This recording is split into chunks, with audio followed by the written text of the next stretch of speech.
Action Figure Resource Review, Super Merry Men. Action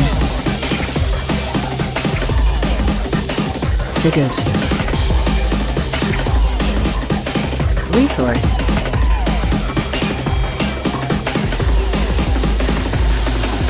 actionfiguresresource.com. Manufactured by Classic TV Toys, year of release 2004. The figures are Will Scarlet, Friar Tuck and Little John.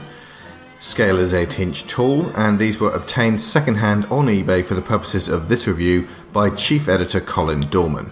This is Alex Shaw for Action Figure Resource. Classic TV Toys was a company founded to reissue reproductions of Mego originals through online outlets. And while I am a fan of Megos, the Marvel ones in particular, these Robin Hood figures passed me by, being issued many years before I was born.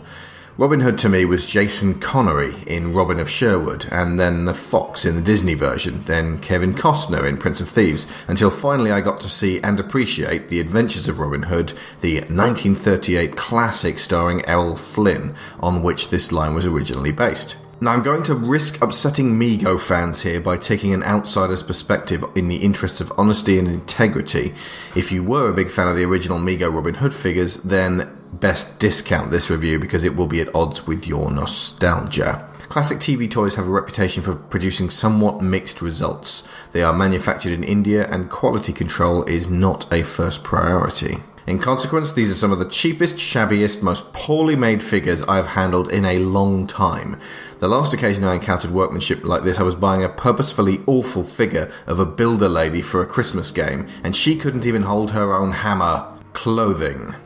Okay, so let's start with the high points and work down. The clothing isn't too bad. There are multiple sections and they aren't simply jumpsuits like many Megos. The stitching is precise, and aside from some fraying on Will Scarlet's wrist, they pass for originals. However, Friar Tuck has no pants on. This is the same basic body model as Mego's Boss Hogg, and his robe is very loose, allowing the barn door to creep open for a truly disturbing display of what looks like a hairless Gamorrean guard in all his naked, pot-bellied glory. And because the cloth is so light, it doesn't hang down or stay closed. His hood flares up like that of an excitable nun, and he most resembles a cheerful Porky child in a knockoff Jedi outfit. His string bag belt doesn't have any hips to sit on, so it tends to sag to his knees, and to make matters worse, his toes point inwards and his ankles cling together because of the cheap rubber band leg joints. This means he can't even stand up without leaning against a wall for support. Now obviously in a practical sense Friar Tuck has to be stocky, and I of course don't wish to offend the portly, but in simply increasing the size of his torso but leaving his legs exactly the same as everybody else's, Mego effectively broke the balance of the figure. And they didn't help things by clothing him in the cheapest dressing gown in the world. Will and John are at least decently dressed, though the colour of the garments is not accurate to the 1938 movie, so if that's what Mego were going for, then they failed. If Will Scarlet's hood had been scarlet, then it would have been close enough, but it's turquoise. Neither this nor the original Mego furnished him with a scarlet hat either.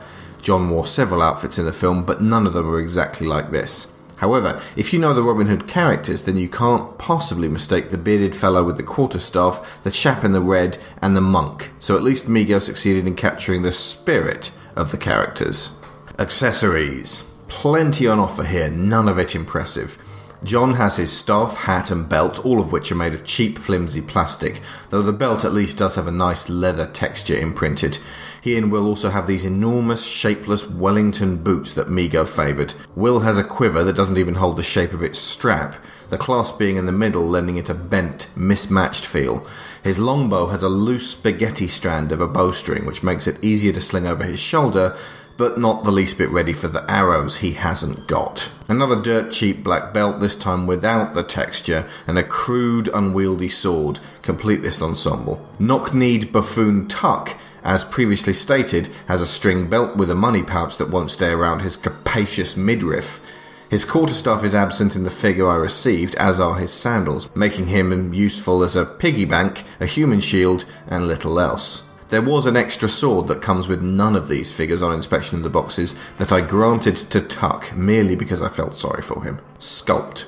Both the good and the bad are prevalent here. Tuck's legs being strung together like a chicken in a butcher shop window is unforgivable.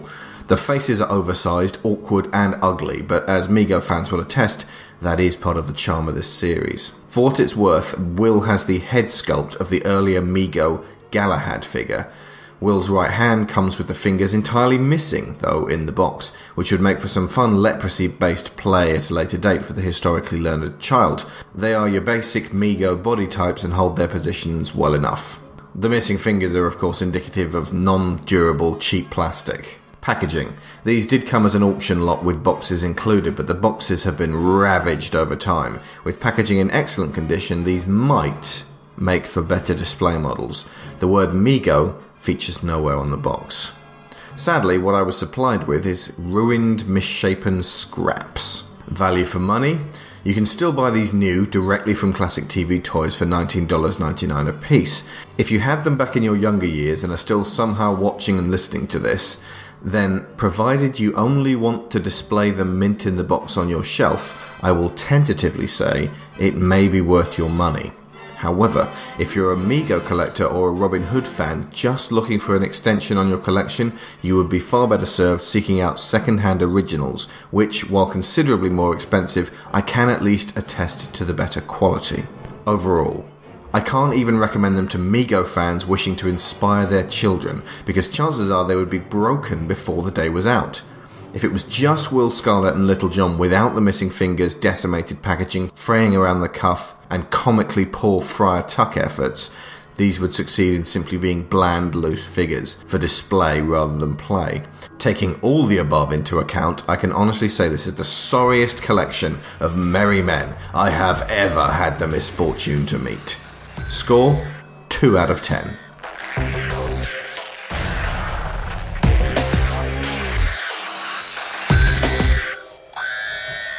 Action. Figures. Resource.